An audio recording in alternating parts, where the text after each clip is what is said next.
Toronto has confirmed a second case of monkeypox. What would trigger the federal government sending smallpox vaccine to Ontario?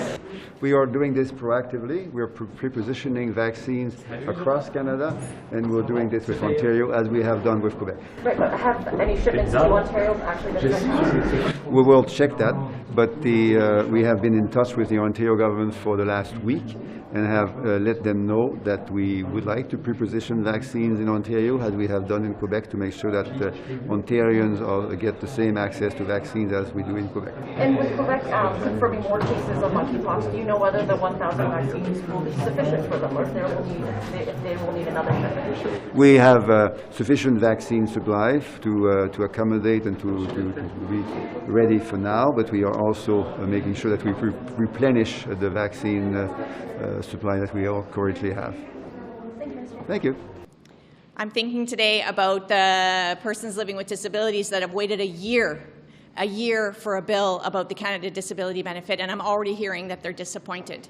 They're disappointed that after a year of waiting, the exact same bill came to the floor, the exact same empty bill that doesn't give them any information about the amount of a benefit, the eligibility of a benefit, and really disappointing, the timeline of a benefit is missing. For a year, people with disabilities have been waiting for the opportunity to lift people out of poverty, and this bill has really missed the mark on that. I am so forward to being able to support the disability community in improving this bill, to really be looking at the opportunities to lift people with disabilities out of poverty in this country, and they should not have to wait any longer. I'm just going to introduce here my colleague, MP Peter Julian. Nice. Merci beaucoup, Benita. Là, il faut dire que la moitié des gens qui font recours aux banques alimentaires au pays sont des personnes handicapées. La moitié des gens qui sont sans abri au Canada sont des personnes handicapées. Alors, la situation est très, très difficile. Et comme Benita a si bien dit, là, il y a un an, les libéraux ont déposé un projet de loi. Ils n'ont rien fait avec ce projet de loi. Un an plus tard, ils déposent exactement le même projet de loi. Et ensuite, le ministre nous dit que ça va prendre 3 ans avant qu'il y ait même un possible bénéfice. Comme Benita a dit, là, on parle d'une situation où on ne sait pas qui va être éligible, combien d'argent ça va être fourni aux personnes handicapées. Alors, la situation est très terrible chez les personnes handicapées au pays, puis on a un gouvernement qui n'agit pas, qui retarde depuis un an, qui dépose le même projet de loi, et puis ensuite veut dire à toute la communauté des personnes handicapées, il faut attendre un autre 3 ans, puis peut-être on va vous donner des nouvelles. C'est inacceptable.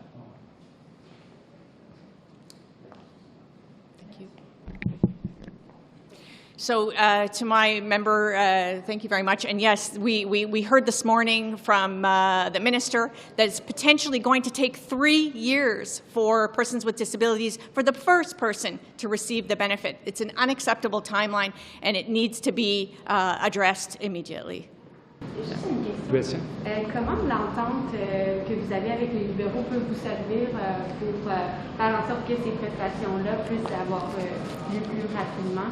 Parce que je pense qu'il y a une portion de l'entente qui porte justement sur le soutien aux personnes handicapées. C'est bien sûr qu'on va soulever, on a beaucoup d'outils d'utiliser, on va le soulever en Chambre. Benita a déjà eu le consentement unanime aussi. Alors, toute la Chambre des communes a dit qu'il faut mettre ça en place tout de suite, maintenant.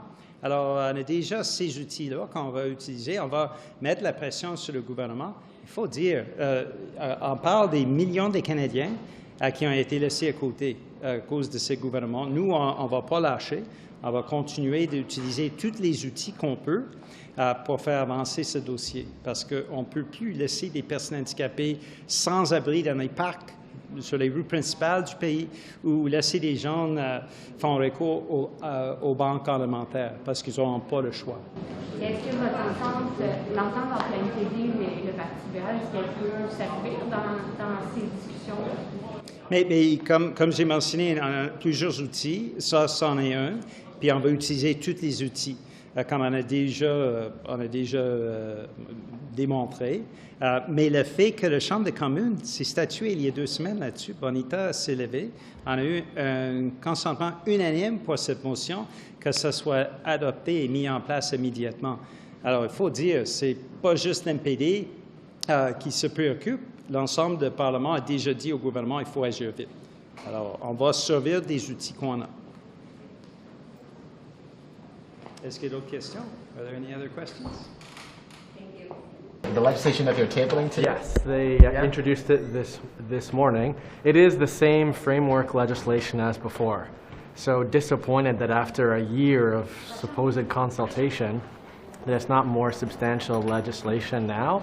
So it seems like the only real difference is there's not an election looming this time around. And so we're going to keep the pressure on and working across party lines to ensure that we get support to Canadians with disabilities as soon as possible. So how would you improve the legislation? What are some of the suggestions you're going to be putting forward? Well, in ensuring that you don't leave it all to regulations. That when it comes to eligibility, that we get clarity for Canadians with disabilities to ensure that it is as inclusive as possible and delivered as quickly as possible. Si vous avez une question? Je demanderais d'abord peut-être une réaction à cette histoire qui a été dévoilée par TSN concernant Hockey Canada et les 8 joueurs impliqués et l'entente qui a été réglée avec cette. Bien, comme tout le monde qui a lu cette histoire-là, je suis choquée et en colère de lire les allégations qui sont contre les joueurs de l'équipe canadienne de hockey junior. La chose que tous les Canadiens veulent savoir, puis moi aussi, c'est est-ce qu'il y a des fonds publics qui ont été utilisés pour camoufler cette histoire de viol collectif? Alors, on va faire un audit financier pour s'assurer que ce n'est pas le cas. L'autre chose que les Canadiens veulent savoir, c'est comment est-ce qu'une organisation sportive aussi importante au Canada a fait en sorte que les joueurs qui ont ces accusations-là contre eux ne sont pas imputables de leurs actions et qu'il y en a plusieurs parmi eux qui sont aujourd'hui dans la LNH. Puis je pense que c'est ça que les Canadiens veulent savoir. So, what I want to know and what I think all Canadians want to know is, was there any public fund to cover up that horrible story of collective rape? So I am going to conduct a financial audit to make sure that this is not the case. The other thing that Canadians want to know is how could such an important organization make sure that their players are not accountable for these allegations and that most of them are now playing in the NHL? And I think that Canadians deserve to know.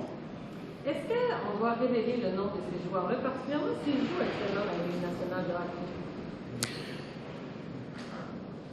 Il y a une entente, semble-t-il, qui a été réglée. C'est un dossier qui est complexe.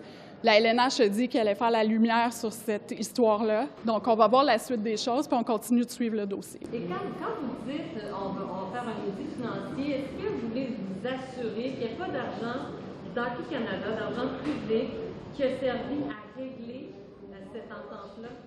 Absolument.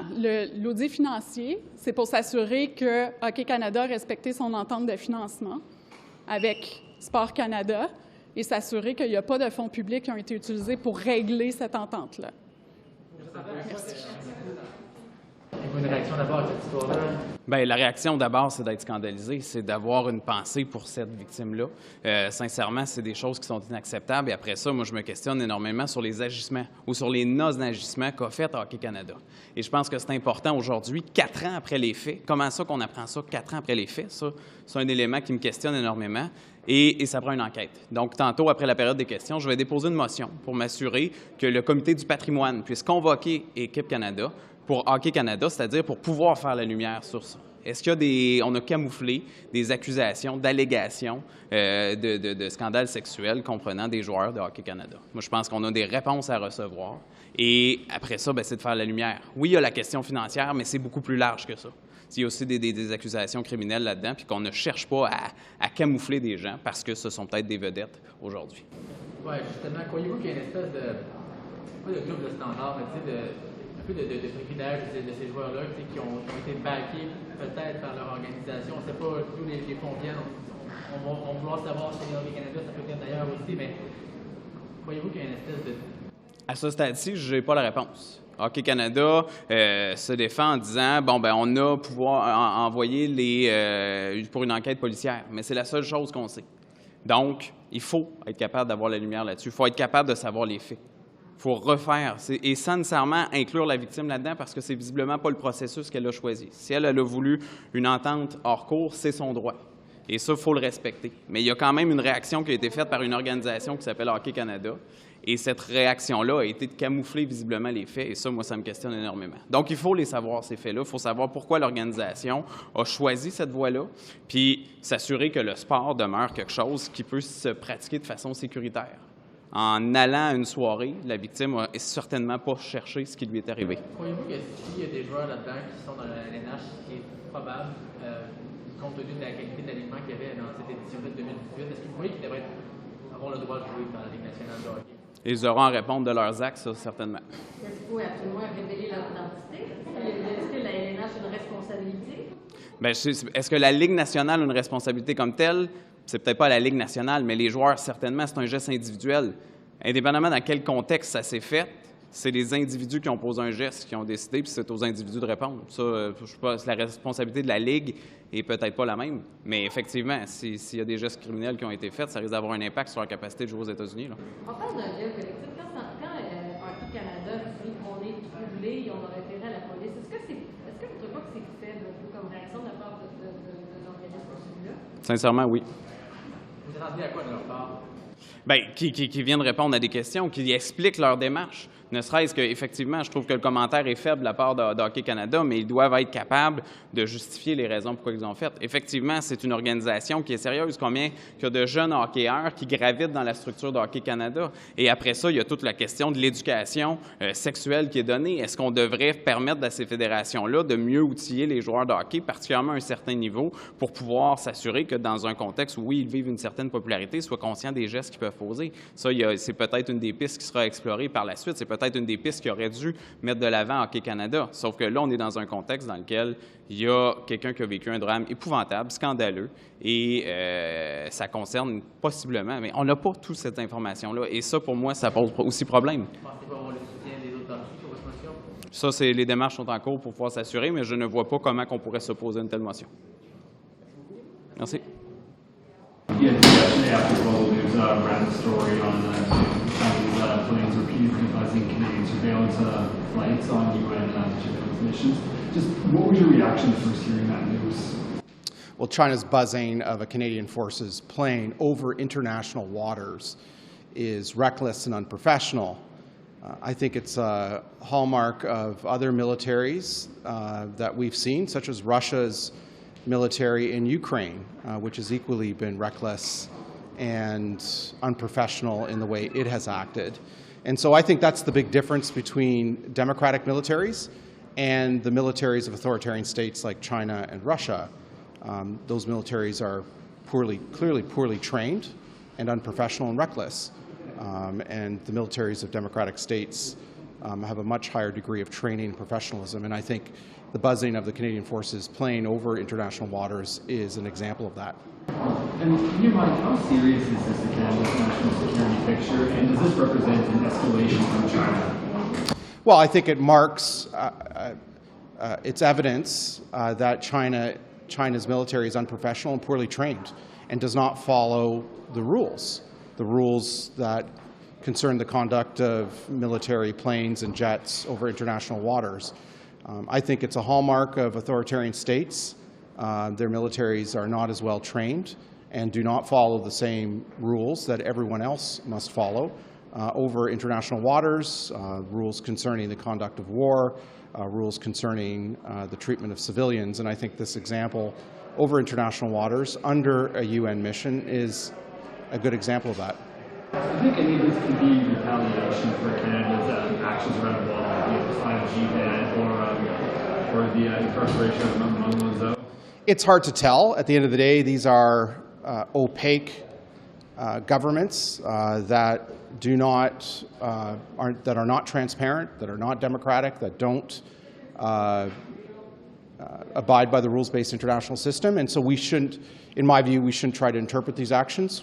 We should treat them for what they are, violations of rules that concern the conduct of militaries over international waters. And so Canada should clearly indicate to the People's Republic of China, as it has already done, that these are unacceptable actions and dangerous and reckless actions on part of China's military. Oui, une question, et puis je dois aller à la chambre.